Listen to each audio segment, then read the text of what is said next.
Yuk balik lagi ke sejarah China kuno. Hari ini Intan mau ngebahas tentang pasukan khusus kaisar, polisi rahasia dinasti Ming yang sangat ditakut-takuti, yaitu Qin Yi Wei.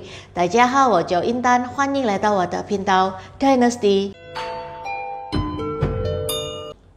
New release kaos gambar baru. Guan Yi dioperasi tabib Huatuo, tabib nomor 1 zaman 3 negara. Guan Yi ini agak lain ya. Biasanya orang kalau dioperasi itu berbaring loh. Dia malah main Wei Ji. Wei Ji itu salah satu caturnya China. Ini adalah salah satu kejadian epik yang ada di Samko. Seperti biasa, ada polo shirt, ada kaos oblong. Untuk kaos oblong ada dua macam tipe, premium sama standar. Kalau teman-teman pengen tahu bedanya premium sama standar apa? Ini nih linknya. Di deskripsi juga sudah Intan taruh. Cuman 3 menit. Ditonton aja. Kaos yang Intan pakai ini warnanya warna mint ya, yang cuman ada di kaos premium. Selain Guan Yi dioperasi, ada juga custom marga. Teman-teman bisa custom marga sesuai marga teman-teman sendiri. Untuk custom marga ada berbagai efek. Ada glow in the dark, ada efek rainbow kalau kena cahaya itu keluar hologramnya. Ada juga efek emas, emasnya emas berkilau ya. Kalau teman-teman nggak suka aneh-aneh, tanpa efek pun juga ada.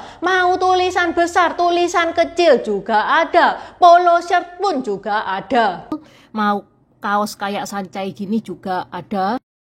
Selain gambar Guan Yu dioperasi oleh tabib Huatuo, ada juga yang Guan Yu sendirian. Ada yang Guan Yu bersama saudara angkatnya, Chang Fei dan Liu Bei. Ada juga Guan Yu bersama 5 jenderal macan. Tokoh-tokoh Samko lengkap mulai dari Zhuge Liang, Zhao Zhenlong, Dr. Huatuo, Huang Zhong, sampai antagonisnya Cao Cao dan Liu Bu juga ada. Tokoh non-Samko juga ada, mulai dari Hakim Pao, Kaisar Qin Shi Huang, Konfusius, dan Kerasakti. Kalau teman-teman kesusahan cari linknya, bisa chat admin Tokped atau Shopee yang linknya ada di deskripsi. Open PO cuman sampai tanggal 13 Oktober. Setelah close PO sudah nggak bisa pesen ya. Okay, let's start. Qin Yi Wei. Qin artinya emas, I artinya pakaian, Wei artinya adalah pelindung atau penjaga. Kalau Qin Yi Wei secara harafiahnya itu penjaga atau pengawal kaisar yang punya seragam itu mewah. Seragamnya itu ada brokat-brokat emasnya, bersulam emas. Tugas Qin Yi Wei ini bukan cuma sebagai pasukan kaisar doang ya, dia multifungsi juga sebagai polisi rahasia. Dia melakukan pengawasan,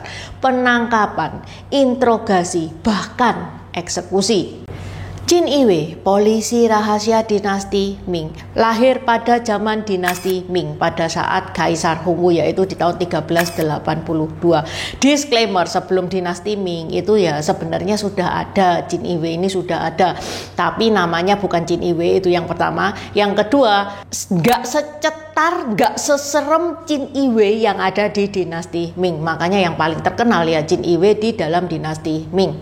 Niat awal Qin Yi Wei ini dibentuk itu untuk sebagai pengawal pribadinya kaisar, untuk melindungi kaisar, kayak pas pampresnya China kuno. Tapi lama-lama tugasnya Qin Yi Wei ini kemudian melebar kemana-mana, dari urusan pengawalan, intelijen, bahkan sampai penyelidikan kriminal. Qin Yi Wei ini itu dipercaya banget sama kaisar dan dikasih wewenang yang luar biasa sama kaisar. Mereka bahkan punya penjara khusus. Penjara khusus itu namanya adalah Cao Yu. Kalau orang sudah masuk Cao Yu ini guys, jangan harap dia bisa update status WA. Lagi ditahan sebentar ya geng. Loh, siapapun yang keluar dari Cao Yu itu, either dia cacat permanen atau tidak keluar sama sekali. Cao Yu adalah tempat di mana hukum HAM itu absen, libur total. Di dalam sana pengadilannya itu tidak ada istilah keberatan yang mulia. Oh, tidak ada. Yang ada itu cambukan, jeritan, dan sesekali petugas Qin Yi Wei itu nyatet sambil ngetes pedangnya di tubuh tahanan. Ya kayak Cao Yu itu diskon besar-besaran untuk nyawanya orang. Tapi Tapi yang ngebikin serem Qin Iwe ini bukan soal penjaranya, karena dia itu dikasih wewenang khusus oleh kaisar. Dia dikasih hak untuk menangkap siapa saja tanpa surat perintah, tanpa ada sidang, tanpa bukti yang kuat. Wis pokok dipercaya banget dia sama kaisar. Yang ngebikin pejabat itu keringat dingin dengan adanya Qin Iwe ini. Nyawanya bisa hilang sewaktu-waktu. Even pejabat tinggi, jenderal sampai keluarga kaisar pun itu deg-degan loh kena Qin Iwe ini. Begitu Qin Iwe itu datang dan bilang ikut kami, lah itu sudah siap-siap pamit sama dunia. Lucunya mereka ini disebut polisi rahasia, secret police dari dinasti Ming. Kalau dipikir logis, kok bisa jadi secret police itu kayak gimana ya? Yang namanya intel biasanya kan nyamar jadi apapun lah, macak jadi tukang bakso, tukang ojek online gitu kan ya. Lah ini seragamnya aja udah mentereng, sudah kayak lampu neon, brokatnya aja udah emas, sudah bawa senjatanya itu namanya adalah Xiu Juntao, pedangnya khusus Qin Iwe. Gimana dia bisa nyamar? Dia kan sudah jadi pusat perhatian gitu loh di mana-mana. Sebenarnya yang rahasia itu bukan orangnya, tapi tugasnya. Ya kita nggak pernah tahu gimana Qin Iwe ini bekerja. Pokoknya ya tiba-tiba ada aja target berikutnya. Ini loh yang ngebikin serem. Bisa jadi kemarin tuh masih ketawa-ketawa, terus besoknya dijemput sama Qin Iwe. Makanya Qin Iwe itu kayak jadi semacam mantra gitu ya. Misalkan ada yang bilang, dia lagi diselidiki sama Qin Iwe itu. Bagaikan kita kalau ngedenger, nama dia disebut sama KPK tuh. Bedanya kalau KPK itu masih bisa konferensi pers, masih bisa update status, iya kan. Kalau Qin Iwe, wah otomatis gelap.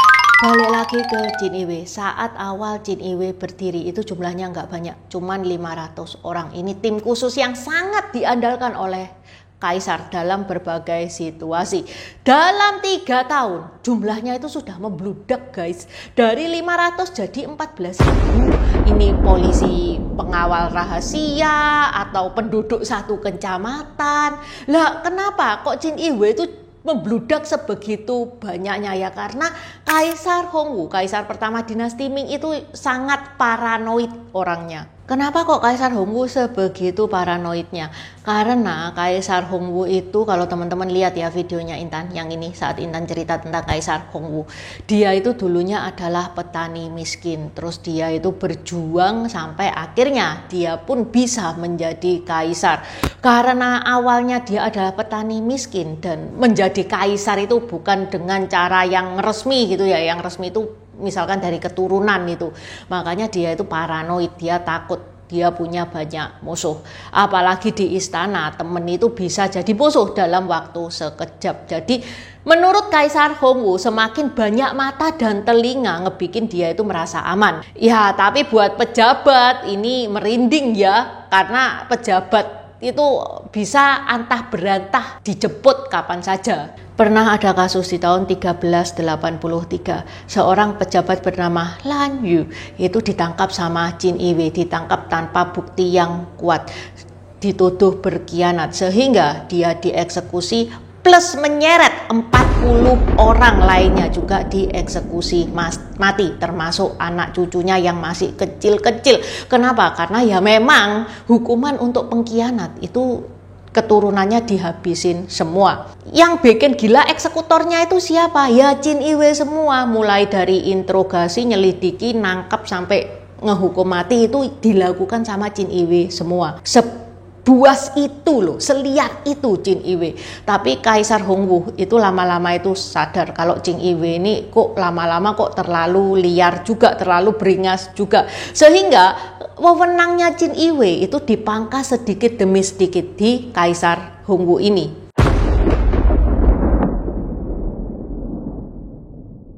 Pada saat dinasti Ming, kaisarnya itu jadi Kaisar Yongle nih ya. Nah ini Qin Iwe kembali lagi, kekuatannya itu penuh. bahkan paling seremnya Chin Iwe itu zamannya Kaisar Yongle ini. Kenapa? Kalau teman-teman nonton videonya Intan tentang Kaisar Yongle, ini ya linknya di deskripsi juga sudah Intan taruh. Kaisar Yongle ini naik tahta dengan cara yang tidak biasa. Dia merebut tahta dari keponakannya sendiri. Peristiwa itu namanya adalah kampanye Qing'an. Karena Kaisar Yongle ini naik tahta dengan cara yang kontroversial. Tentu saja di dalam istana itu ada kubu yang masih membela keponakannya ini, yang mana keponakannya ini masih dianggap kaisar yang resmi ya, yang turun-temurun, bukan yang rebut kayak gini. Sehingga Kaisar Yongle itu merasa dia butuh banyak pasukan untuk melindungi dia. Ya siapa lagi yang bisa diandalkan kalau bukan Chin Iwe. Di masa Kaisar Yongle ini Chin Iwe itu benar-benar serem maksimal. Dia bertugas untuk mengawasi pejabat tinggi, mengumpulkan data-data pejabat tinggi, wis kayak jadi intelijen. Bahkan Chin Iwe pun ikut perang. Jadi ini kayak multi talenta banget gitu ya tugasnya Chin Iwe. Nah, masalah datang itu di generasi-generasi berikutnya. Saat Chin Iwe itu sudah mulai tidak terkontrol, jumlahnya bertambah banyak. Yang mana semuanya itu nggak punya talenta. Dia asal comot aja itu orang-orangnya Chin Iwe. Ada yang jabatan titipan, anak pejabat, kerabat dekat, sampai tukang gambar, tukang kayu masuk jadi pasukan khusus istana. Jadi Chin Iwe ya, siapa yang nggak pengen dong jadi Chin Iwe. Itu pekerjaan yang bergengsi, duitnya banyak. Lah sedangkan kaisar kalau misalkan suka sama tukang kayu ini, terus tukang kayu ini diajak omong juga enak, bisa ngambil hatinya kaisar, masuk itu Chin Iwe, dijadikan Chin Iwe, ya wis kayak gitu. Sehingga pada zaman dinasti Ming, di akhir-akhir dinasti Ming, Chin Iwe itu namanya itu jadi rusak, bahkan jadi kayak lembaga super gemuk yang sangat berantakan. Lah gimana? Masa tim intel resmi itu isinya itu titipan anak pejabat lah, tukang kayu lah, tukang becak lah. Sampai orang dinasti Ming pada waktu itu ngebikin istilah yaitu rongkuan alias pejabat yang gak jelas. Ini kalau bahasa Indonesianya DPR. Terima gaji, terima tunjangan, tapi kerjaannya gak tahu apa. Tapi gini-gini, Chin Iwe itu tetap jadi alat politik yang paling menakutkan. Terus endingnya Chin Iwe itu kayak gimana? Dinasti Ming runtuh, Chin Iwe juga runtuh. Jadi di tahun 1644 dinasti Ming itu runtuh setelah pemberontakan dari Li Zhezheng, yang mana kaisar dinasti Ming pada saat itu Zhongzhen itu memutuskan untuk mengakhiri hidupnya sendiri, sehingga dinasti Ming runtuh, dinasti Qing pun berdiri. Nah, Chin Iwe itu enggak serta-merta bubar kayak gitu, enggak ya. Pada zaman dinasti Qing itu adalah dinasti yang dipimpin oleh suku Manchu, bukan suku Han. Yang mana benernya banyak rakyat yang enggak suka kalau negaranya itu dipimpin oleh suku lain. Sehingga berdiri kayak kerajaan-kerajaan dinasti Ming yang kecil-kecil di dinasti Qing saat awal-awal berdiri. Nah, pada saat kerajaan dinasti Ming ini, kerajaan kekaisaran Ming ini berdiri nih ya, itu masih ada Chin Iwe masih ada, tapi ya ini nggak dibiarkan dong sama dinasti Qing. Dinasti Qing ya nggak mau ada pemerintahan dinasti Ming di kekuasaannya, ya diberantas dong sama dinasti Qing. Yang mana ini ngebikin Chin Iwe lama-lama hilang dari permukaan bumi. Markas Chin Iwe ini berada di sebelah barat lapangan Tiananmen. Nah, lapangan Tiananmen ini sejak dulu memang jadi pusat kekuasaan dan saksi dari berbagai peristiwa bersejarah. Serunya Tiananmen ini masuk daftar kunjungan kita bulan April loh. Kunjungan apa aja Intan? Yap, Intan Dynasty dan Xiao Village mengajak teman-teman untuk ikut di tur bersejarah Beijing Tianjin selama 8 hari, yaitu tanggal 20 sampai 26 April tahun depan, yang mana kita bakal mampir ke spot-spot ikonik seperti Great Wall, Forbidden City, Sheshanling, Disneyland versi akhirat tuh Sheshanling. Kalau teman-teman lihat itinerary yang ada di deskripsi ini ya, hampir semuanya itu masuk UNESCO Heritage Site. Tempat-tempat terbaik di Beijing kita kunjungi semua. Terus Terus kita juga kulineran bebek packing, bebek terenak di dunia yang kemarin baru saja Intan bahas tuh tentang bebek packing. Ini nih linknya. Promo early bird harga start 15 juta itu sudah termasuk hotel bintang 4, transportasi, pesawat PPSQ dari Jakarta Beijing atau atau Surabaya Beijing, tur seharian dari pagi sampai malam, makan 3 kali. Teman-teman bisa cek detail itinerary-nya di deskripsi ya. Kalau teman-teman masih ada pertanyaan, silakan isi Google Form. Setelah ngisi kalau nggak jadi tur gimana Cik Intan? Nggak apa-apa, ngisi Google Form itu bukan berarti deal ya. Ngisi Google Form itu supaya tim tour bisa menghubungi Anda. Barangkali Anda ada pertanyaan yang ingin ditanyakan. Kuotanya terbatas karena kita nggak bisa memandu banyak orang. Dan kuotanya sudah hampir penuh. Intan nggak sabar loh pengen pergi bareng sama teman-teman. See you! Terima kasih udah nonton channel ini sampai habis. Dukung aku terus berkarya dengan klik subscribe dan bunyikan lonceng di bawah ya guys.